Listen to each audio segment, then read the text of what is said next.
hello, and a warm welcome to a new episode of Simply Electric, where we're showcasing the brand new Opel Grandland, a vehicle we've already introduced in a detailed review and consumption test. I'll put the links in the video description for you because today we have the all-wheel drive version, which means 2 electric motors, one on the front axle, one on the rear axle, together 239 kilowatts or 325 horsepower in the old currency. That means a top speed of 180 kilometers per hour and 0 to 100 in 6.1 seconds. I'd say we don't waste any time. We're checking out the new Opel Grandland AWD. But before we do that, could you please check if you're already part of the Simple Electric community? If not, we'd be absolutely thrilled if you could support us with your subscription. It's free for you, but a huge help for us to grow the channel. Now let's dive into the Opel Grandland AWD. And as always, we start from the outside, we start from the front, and take a look at the front section of the new Opel Grandland with all-wheel drive. And of course, we also see the modern front, like with all the other models here, very, very nicely with the daytime running lights and the illuminated Opel logo. It's super, super cool. But look what I noticed, Stefan. There's a bit of a carbon fiber look that made its way into the front section here, adding a sporty touch. That looks absolutely stunning and truly impressive indeed. And we have this color here, which I would now describe as Porsche Slate Grey Neo, a Porsche exclusive color. Yeah. I unfortunately don't know what it's called at Opel now. It's such a nice modern gray, but in a solid color paired with a glossy black element. You can see it really well here around the wheel arches. We've got bold, chunky, aerodynamically optimized rims in 23550 R20, a sleek black roofline, black sills, and in between, that stunning gray tone paired with the black painted exterior mirrors for a striking and modern look. It looks sleek, it looks modern, and of course it also supports the idea of maximum performance. You get it front wheel drive with 213 horsepower in the base version, and with the larger battery pack, it even delivers up to 231 horsepower for enhanced driving dynamics. It's now available with 82 kilowatt hours net, and brand new, really brand new, with 96.9 kilowatt hours. We already experienced that here at the driving event, where you could personally enjoy up to 700 kilometers of pure electric range in a front-wheel drive Grandland model yourself. The all-wheel drive version, however, always comes with the 73 kilowatt hours net. Opel aimed to create a well-balanced and fair price-performance ratio for its customers. Feel free to share your thoughts in the comments below. Would you maybe have liked the larger long range to also come with an all-wheel drive option? Opel definitely reads the comments and takes them into account when making decisions. If you're not price sensitive, maybe for the future, because that could even give you maximum flexibility. Let's get to the dimensions. 4 meters 65 centimeters long, which puts it in the best-selling SUV class. It's 1 meter 66 centimeters tall. I'm 1 meter 85, by the way, and it's a good 1 meter 90 centimeters wide, 2 meters 10 with the side mirrors. It still just about fits in the left lane in construction zones. The battery packs are charged here on the driver's side through the 3-phase 11 kilowatt AC charger, which is pretty standard for this type of vehicle.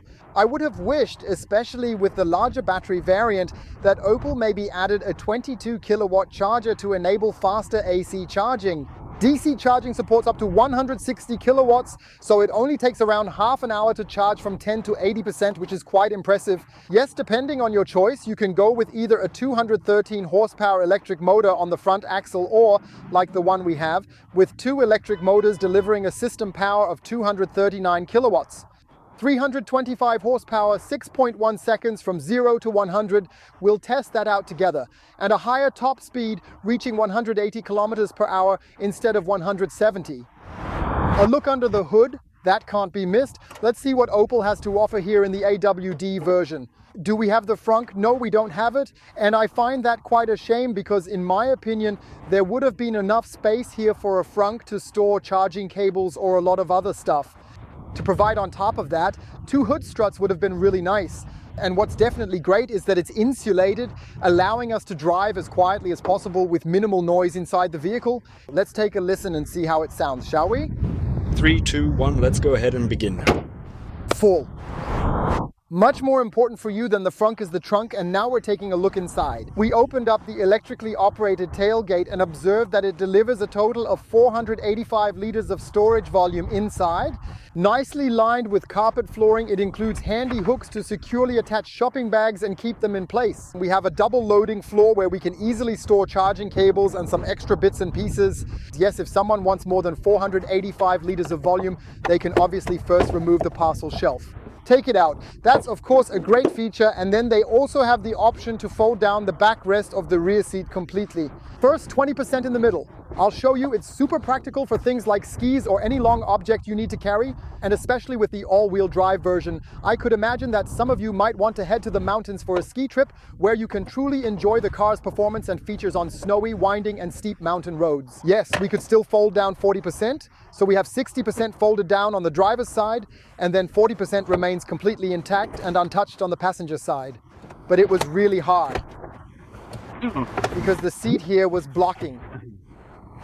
And now we've folded everything down and the space expands from 485 liters to 1,580 liters of cargo volume. Yeah, Stefan, when you get out again, we can also show what opens up electrically. That operates electrically. Exactly, that's how it's supposed to be here in the Opel Grandland fully electric.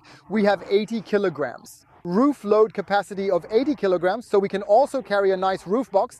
And we have an optional tow bar here with the AWD with a braked trailer load of 1.35 tons at a 12% incline. For the front wheel drive variants, it's 1.2 tons, a bit less. Advantage for the AWD. In any case, we have 80 kilograms of nose weight for a bike trailer, which is really great for maybe traveling with a trailer or luggage on the rear tow bar. We're done outside, let's head inside now. We'll do the window check. 2 panes connected with a film. That should hopefully be effective in reducing the interior noise levels, which we'll measure together with you later on. The door trim, Opel really put some serious thought into that, as we've already shown you. Up here, a nice fabric, finely padded. It's especially important for anyone who might want to rest their elbow there comfortably. Ventilation built into the door. A great solution, I think. Here, a kind of plastic, but in the look of carbon look, it looks really stylish. Microfiber like in Spain, Alcantara with nice stitching. Then here, some synthetic leather, slightly underfoamed, window controls, mirror adjustment, rear window lock, but no Fry's counter because the compartment is continuous. Oh, that's bad. Then we have here wonderfully in hard plastic, but beautifully grained. It looks stylish. Then there's also the lower section where we can easily fit in a large water bottle without any problems. But here it really needs a rug or felt so nothing ends up rustling or making any rattling noises. Last but not least, let's check the door again, how it closes. Nice and solid. Let's move to the armrest, and here Opel has come up with something great. On one hand, the optional head-up display, which reflects clearly through the windshield, projects all the essential driving information directly onto the road, ensuring we stay as focused as possible on the traffic ahead. Additionally, there's the driver information display, which precisely conveys the information we need. We have a nicely flattened steering wheel at the top and bottom, which we can of course adjust perfectly in height and distance to suit our individual ergonomic needs. On the left side we have the controls for the lights and turn signal, and on the right we manage the windshield and rear wipers. And here we have a nice multifunctional steering wheel with buttons that are easy to press. I like that very, very much. In the center we have a nice hub cover and the horn, which functions perfectly fine and works well. We don't have that huge infotainment display we're used to from some vehicles, but this way I think we achieve a much clearer overview and a significantly better view of the surroundings ahead. You're not as distracted by the infotainment display, but honestly, the main priority is to keep our focus on driving the car, isn't it? So that means, if at all, only during the charging break we might play a game or maybe also watch a video. And whether you always need such mega huge big displays for that, I'd really be interested in hearing your opinions on that. Please feel free to share your thoughts and opinions in the comments below. Other than that, we've pretty much installed everything here that we could possibly need to have installed. We've finally managed to integrate not just the route planning, but also the route and charging planning into the system here, making it fully functional. That's a great story. We'll make sure to test it out with you all thoroughly later on, for sure. Additionally, we also have the capability, as you can see here, to demonstrate later with a dot. American smartphone, how to seamlessly mirror your phone wirelessly into the vehicle's infotainment system. Down here, there's a handy quick access button for the home screen for the climate control menu, where you can basically access all the functions, including the seats, which in this vehicle only feature seat heating. But there's also optional seat heating and seat ventilation. Yes, with the quick access button, you can always easily return to the tile structure. Down here, you have a quick access option to quickly raise or lower the temperature, adjust the ventilation strength to more or less, or easily manage the different car functions right here as well, seamlessly. To adjust volume and mute knobs right here, a nice adjustable air vent, and here again, soft touch material that you can easily push in. Inductive charging surface with a window where you can look through so you can see when you get a message, plus there are 2 USB-C ports integrated here. Everything here is neatly and securely covered up. We have the drive mode selector here where we can, of course. Choose the drive mode, and there are also various functions conveniently located on the steering wheel. Then also the ability to manage the recuperation. We have a drive mode switch here as well. It's really, really exciting. Here we don't seem to switch to anything else at all. That's the strong impression I get.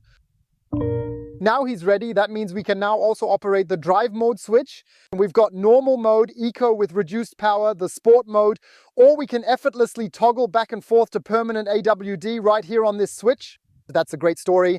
That's also new here, specifically in the all-wheel drive version of the vehicle. Yes, we have a cup holder that can be adjusted to our needs with maximum flexibility, providing ample space for 2 large cups to fit perfectly, or even the Opel card to be placed here comfortably and securely without any issues. We have a nice analog key with open and close, or the other way around, and of course the button to operate the release for the trunk functionality. I like it because it works instantly. True. And here, let's take a look. We have a nice storage compartment that extends really deep down here, and it even includes a ventilation vent for added convenience. That means you can actually temper this compartment, so you can store water bottles in there and cool them down a bit, which is pretty handy on warmer days, you know. So it also has a cooling function plus a storage option, maybe for loose change or some stuff in your wallet. You can also open just one side, which allows the passenger to easily access the glove compartment and the center console without any unnecessary hassle. Can easily reach it without the driver having to lift their elbow. Yeah, for me, the highlight is definitely the glasses compartment. No, just kidding. Still nice, right? Of course. So the Top Gun edition, you know what I'm saying? No, the highlight for me is definitely this blind, which fully darkens the room while revealing this enormous panoramic glass sliding roof, providing a stunning unobstructed view outside. And you can actually open it fully, of course, by simply pushing it to open all the way. The only issue is the hatch got really damn small. It's a bit narrow now. Before, I think it used to go a bit further back. Isn't it nice, the good Frankfurt air? We're here at Frankfurt Airport in somewhat stormy winds. Yeah. Yesterday there was a storm too, but for you, we'll of course give it our all. And especially in spring and fall, I really enjoy driving with the panoramic sliding glass roof open. For those who don't want it, you can of course close it. If you don't want a sliding roof, you'll get it without one. Yeah, that's pretty awesome and really cool. The ambient lighting in here is actually pretty cool. Yeah, that looks really nice. Black roof lining, so it's already quite stylish here in the Opel. Black roof, chic Opel. The view through the passenger door really highlights and perfectly showcases the ergonomics of my seating position. That's really great. Everything is a bit oriented towards the driver and provides, especially here with the sport seats, maximum support in the lumbar area for added comfort, maximum support in the thigh area. You have the option to extend the length of the seat cushion for added comfort. That's really interesting for people with long legs. You have a shoulder pad, you have a headrest that can also be adjusted as a comfort headrest in terms of both distance and height for personalized support. Here we have a version featuring a microfiber material available in various colors and perforation styles. They look incredibly elegant and chic. Leather seats are also available as an option. Perforation and seat cooling are included. That's just your style. Right now we've got a sportier version here, I'd say, Stefan. Wouldn't you agree with that? Yeah, definitely. Yes, yeah. What's really awesome is that there's another cleverly designed and handy compartment under the center console, complete with a 12-volt socket, where we can easily store things like the man bag or even the lady bag. We have a nice mix of materials here, again with this carbon fiber look. A bit of piano lacquer here, ambient lighting as well, very stylishly done. Solved with a nice spacious glove compartment, fully lined with premium felt for a refined finish. And we have the option to deactivate the passenger airbag because we have something here, Stefan. Child Isofix. Yes, that will also make some of you happy. Then maybe having the child, so to speak, on the passenger seat next to you during the trip. And just keep a bit of an eye out to make sure the little one doesn't get up to any mischief or trouble again. The only mischief Opel is playing with us, in my opinion, and this is just my personal taste, is a bit too much hard plastic at the door entry area, don't you think? Well, that's how it looks around here, but I guess we've kind of gotten used to it by now. Yes, from all makers, though here the grain is nice and looks very premium. The B-pillar trim is also made of plastic from top to bottom. And naturally, on certain road surfaces, it might occasionally lead to slight creaking noises over longer periods. Maybe we should note this constructively as well.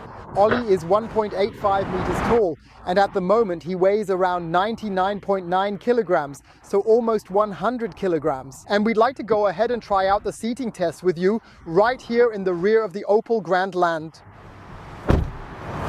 Here in the back, I'm sitting just as comfortably on the rear seats as I did up front in the front ones. Firstly, we carried the design all the way from the front to the back.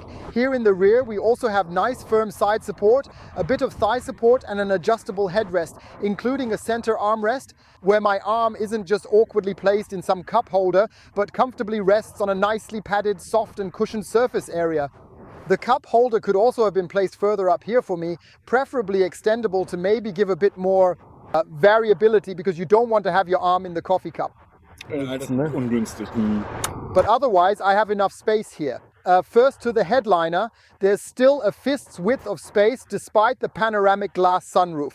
Similarly, there's a fist's width to the passenger seat, which is adjusted to the B-pillar, ventilation nozzles in the back, optional seat heating in the back, and 2 USB ports, USB-C and a 12-volt socket. And then we also have a nice trim of the front seats in the back, again nicely with Alcantara up here with a compartment where you can easily place your smartphone. Here it's nicely finished with fabric, and there's a generously sized storage area designed perfectly for a smartphone, tablet or whatever, much better than in the Grandland plug-in hybrid. Yeah, weird, just a net in there. But I think it's because of the seating configuration, because we have these Alcantara or microfiber seats here. If you have leather, then you have this plastic surface here. Yes, definitely. We also have it nice and level here, so you can even fit 3 people comfortably on a short trip. There's still plenty of room behind me. I always keep the seat all the way back and down, but you can see there's enough space even for a taller person. The only thing to criticize here is these zippers for the child ISOFIX attachments on the driver's and passenger's side. It's really stiff and tricky, and you have to awkwardly fumble the seat through this small, inconvenient hole. There are manufacturers who might even have a few attractions, more active solutions. Here, it's hard plastic once again. Opel really doesn't work at all, no doubt about it. That's a shame. Look, they put so much effort into the front door panel, and in the back they left out the nice fabric on top. Yeah, here it's nice and firm, then you've got microfiber again. It's soft here too, which feels fine and comfortable, no issues there. Alright, and below we don't need to discuss it. But it's a shame that the car manufacturers are kind of just copying each other, I have the feeling, instead of just pushing forward from front to back. Well, they really could have done that, you know. And with that, we're done.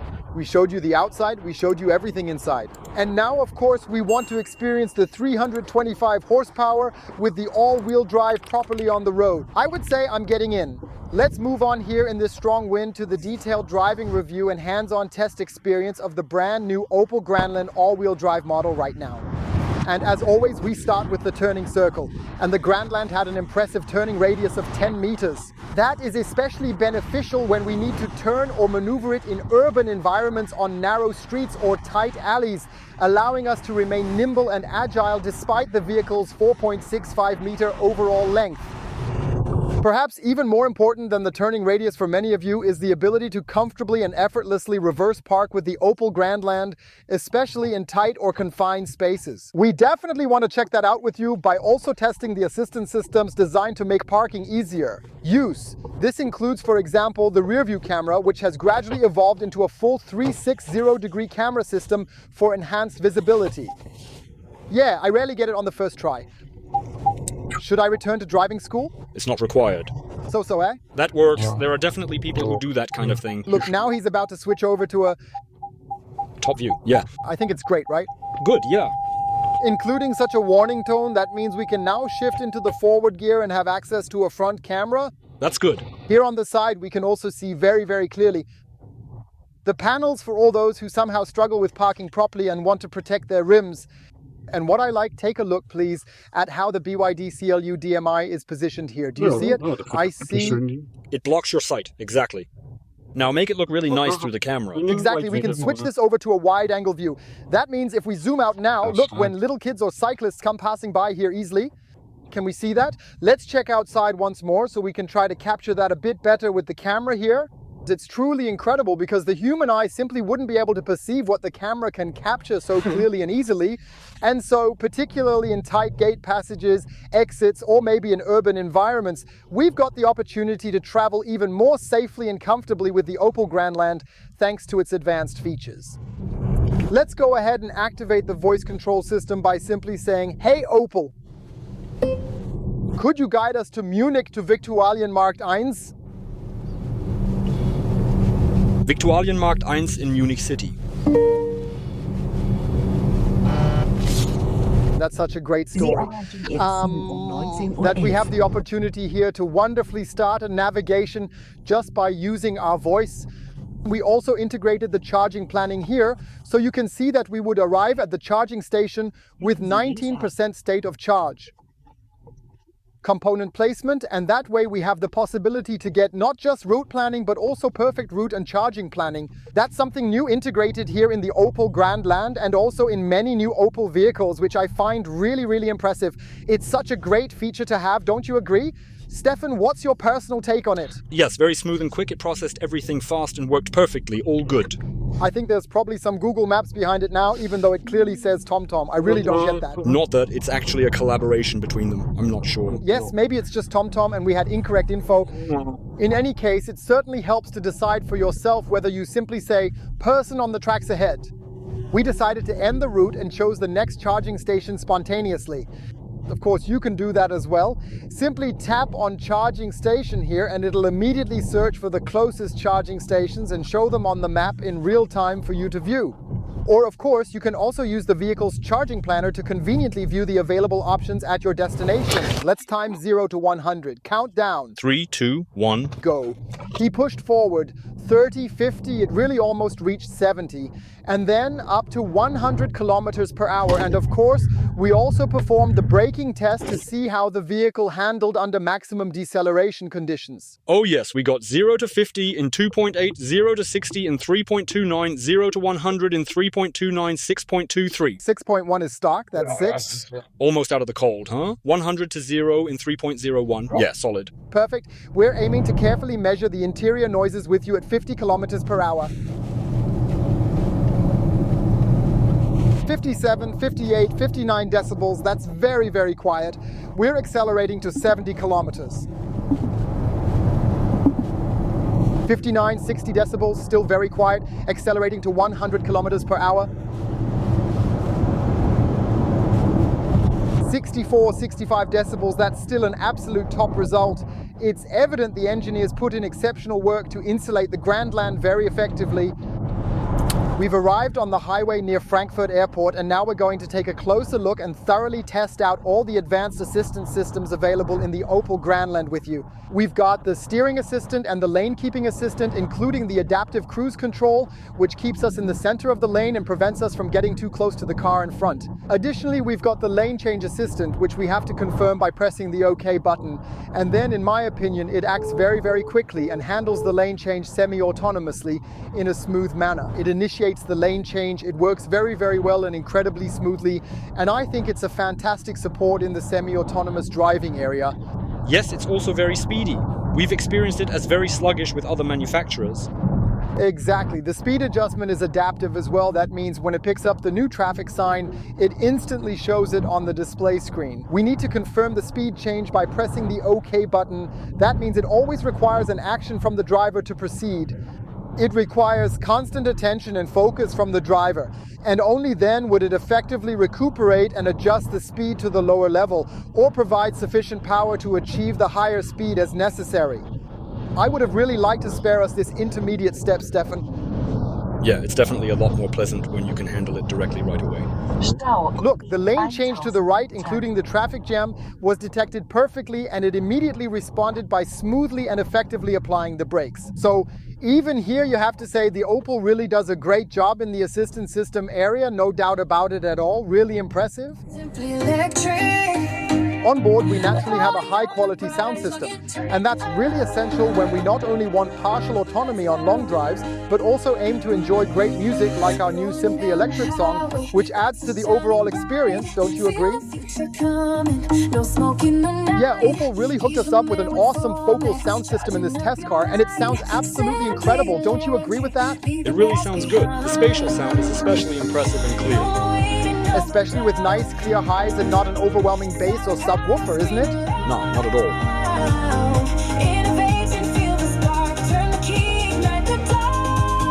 It's really fun, isn't it? Absolutely.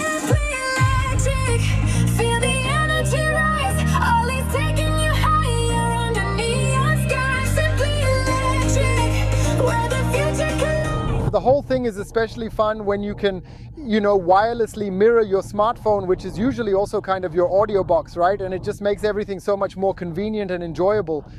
I think it's really great that you have both Apple CarPlay and Android Auto Wireless here, so you can seamlessly use your smartphone and all your favorite apps directly in the vehicle, which is super convenient and practical, and it just makes the whole experience so much better, On the completely overcrowded roads and highways around here near Frankfurt, unfortunately we can't show you the top speed of 180 kilometers per hour today.